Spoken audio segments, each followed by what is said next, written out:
ಓಂ ಶ್ರೀ ಗುರುಭ್ಯೋ ನಮಃ. ಹರಿ ಓಂ. ಒಮ್ಮೆ ಒಬ್ಬರು ಬ್ರಹ್ಮಚಾರಿ ಶಿಷ್ಯರು ಶ್ರೀಮಾತೆಯವರನ್ನು ಕೇಳುತ್ತಾರೆ, ಅಮ್ಮ, ನಾನು ಆಧ್ಯಾತ್ಮಿಕ ಸಾಧನೆ ಮಾಡಿಕೊಂಡು ಬರುತ್ತಿದ್ದೇನೆ. ನನ್ನ ಪ್ರಯತ್ನವನ್ನು ಸ್ವಲ್ಪವೂ ಸಡಿಲಗೊಳ್ಳಲು ಬಿಡುತ್ತಿಲ್ಲ. ಆದರೂ ನನ್ನ ಮನಸ್ಸಿನ ಅಪವಿತ್ರತೆ ಮಾತ್ರ ಕಡಿಮೆಯಾಗುತ್ತಿರುವ ಹಾಗೆ ಕಾಣುತ್ತಿಲ್ಲವಲ್ಲ. ಇಲ್ಲಿ ಶಿಷ್ಯನ ಪ್ರಶ್ನೆಯ ತಾತ್ಪರ್ಯ, ತಾನು ಸಾಧನೆಯನ್ನು ಧ್ಯಾನ ಜಪವನ್ನು ಮಾಡುತ್ತಿದ್ದರೂ ಕೂಡ ಮನಸ್ಸಿನ ಆಸೆಗಳು ಕಡಿಮೆಯಾಗಿಲ್ಲವಲ್ಲ, ಏಕೆ ಎಂದು.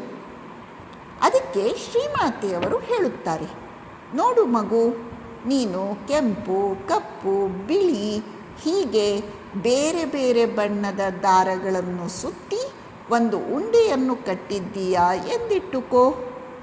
ಈಗ ದಾರಗಳ ಉಂಡೆಯನ್ನು ಬಿಚ್ಚುವಾಗಲೂ ಕೂಡ ನೀನು ಆ ಬಣ್ಣ ಬಣ್ಣದ ದಾರಗಳನ್ನು ಅದೇ ಕ್ರಮದಲ್ಲಿ ಕಾಣುವುದಿಲ್ಲವೇ?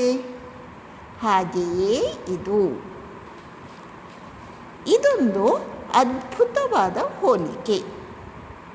ಇಲ್ಲಿ ಶ್ರೀಮಾತೆಯವರು ಬೇರೆ ಬೇರೆ ಆಸೆಗಳನ್ನು ಬಗೆ ಬಗೆಯ ಬಣ್ಣಗಳ ದಾರಗಳಿಗೆ ಹೋಲಿಸುತ್ತಿದ್ದಾರೆ.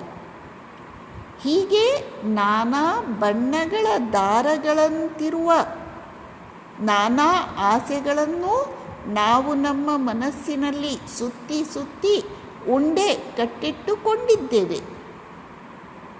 ಪ್ರಾಪಂಚಿಕ ಜನ ಇನ್ನೂ ಸುತ್ತಿ ಸುತ್ತಿ ಉಂಡೆ ಕಟ್ಟುತ್ತಲೇ ಇದ್ದಾರೆ.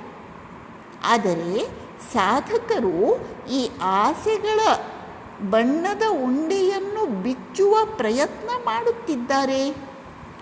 ಈಗ ಶ್ರೀಮಾತೆಯವರು ಹೇಳಿದಂತೆ ನಾವು ಹಿಂದೆ ಯಾವ ಬಣ್ಣದ ದಾರಗಳನ್ನು ಯಾವ ಕ್ರಮದಲ್ಲಿ ಕಟ್ಟಿರುತ್ತೇವೆಯೋ ಅದೇ ಕ್ರಮದಲ್ಲಿ ಅದೇ ಬಣ್ಣದ ದಾರಗಳನ್ನೇ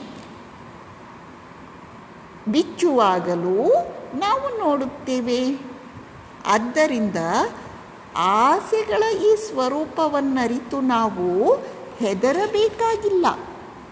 ನಮ್ಮ ಹಳೆಯ ಮನಸ್ಸಿನಲ್ಲಿರುವ ಸಂಸ್ಕಾರಗಳಿಗೆ ಅನುಗುಣವಾಗಿ ಬೇರೆ ಬೇರೆ ಆಸೆಗಳು ಮನಸ್ಸಿನಲ್ಲಿ ವ್ಯಕ್ತವಾಗುತ್ತಲೇ ಇರುತ್ತವೆ.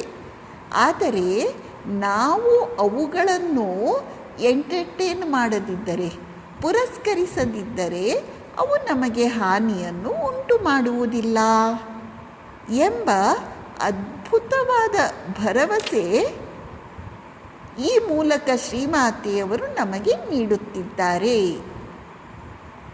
ನಮಸ್ಕಾರ.